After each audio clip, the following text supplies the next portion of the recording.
Youorns.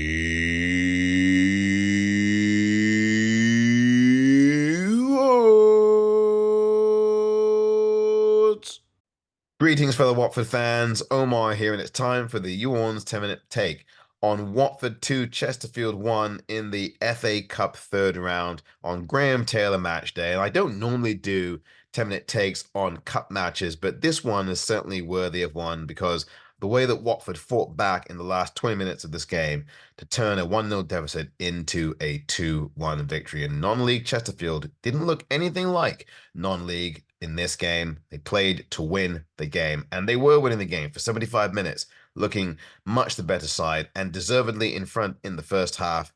Watford just could not come to grips with a Chesterfield side that were inventive, imaginative, hard pressing, and hard working. Watford just did not have the right rhythm and cohesion or tempo to play with this non-league team who had been doing very well in their non-league and probably will be back in the EFL by the end of the season. They had an astounding record, Chesterfield, and they weren't there to be mugs. They took very seriously their task, and they weren't coming to get their tummies tickled either. In fact, they were the ones doing the tickling of the Watford team that looked very shell-shocked, frantic, and anxious and nervy in this game. And look, fair play to Chesterfield and their fans and the manager, who really did give a really good effort. 4,000 of their fans came down to the Vic to see this game, and they will go back brokenhearted after this game because Watford, after being down 1-0, put a lot of pressure on the Chesterfield goal in the second half, especially past the 70-minute mark. And that pressure would eventually tell as Watford scored the equalizer through a really good assist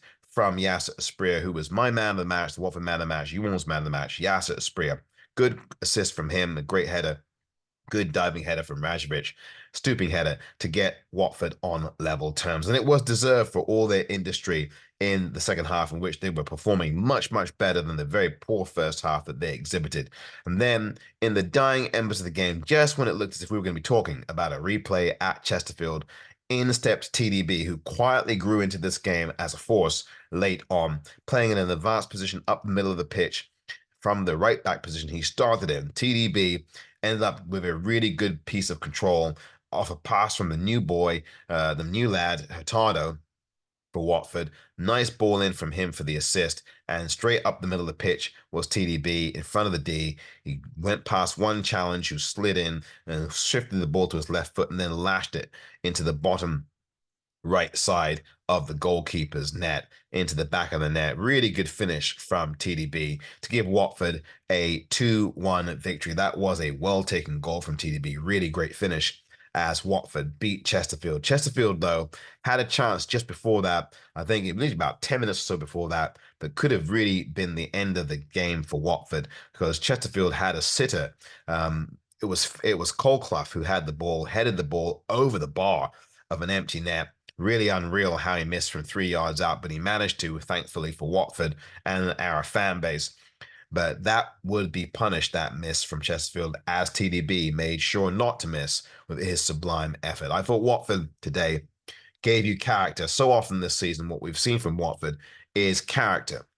Even when Watford haven't played well, as they did not play well for a lot of this game today, even when Watford was simply second best, and they were in this game, despite the fact that they had more attempts and shots on target than Chesterfield, even when it seemed that Watford just couldn't get anything going, they were very nervy and very, very uncoordinated in the first half.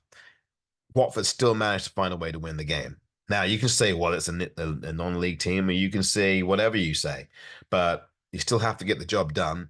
And Watford found the character to do so in this game, where they persisted and pushed until the rear guard of Chesterfield surrendered, and surrendered with 2 goals in the space of roughly 20 minutes. That really sunk this team, who I thought became a little bit naive there late on in the game. Chesterfield didn't take their chance, and then they rued the chance that they didn't take with that TDB finish at the end. But Watford, a hard-earned win in a very entertaining game to watch, and certainly Chesterfield fans and their team and the manager will feel hard done by and will feel like they had the game stolen from them, and they will be gutted travelling back to the Midlands. But for Watford, it's a character-boosting win, and it's a win that Watford have to build on for the fourth round, which they will be in now in the FA Cup. And on Graham Taylor match day, you can be sure that the Watford's greatest ever manager, Graham Taylor, would have been proud of this one. And I think certainly he may have had a hand, an invisible hand, in keeping that Cole Clough effort from going into the back of the Watford net late on. Now, Watford, again, have now stretched this run. They've got 18 or 19 games now, but they've lost just 3 games along that stretch. And this is the first home win of 2024, ending a streak of 4 games at home without victory. So that should ease the nerves of Watford players at home.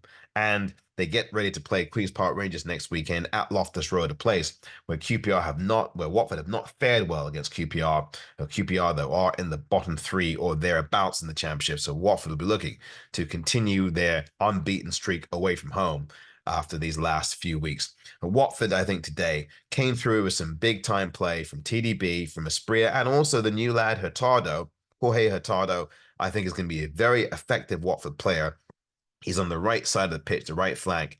He has good fluidity, good ball movement, and he knows how to pick out a pass. And he makes the game simple. And he's very mature. He seems very level-headed and certainly very calm and assured. Watford looking good in those final 20 minutes. But again, they've got to sort out their defense and they've got to start these games better. Once they work those things out, you could expect something good from Watford this season in the way of either playoffs or who knows, a very good cup run. We'll see about that. For now, it is a celebration for Vicarage Road as Watford get the job done and the Watford faithful celebrate with TDB's late winner in the 95th plus minute of the contest. The final score again was Watford 2, Chesterfield 1, onward to the 4th round, and Watford know they're going to have to play a heck of a lot better than this. This has been the YouOrns 10-minute take.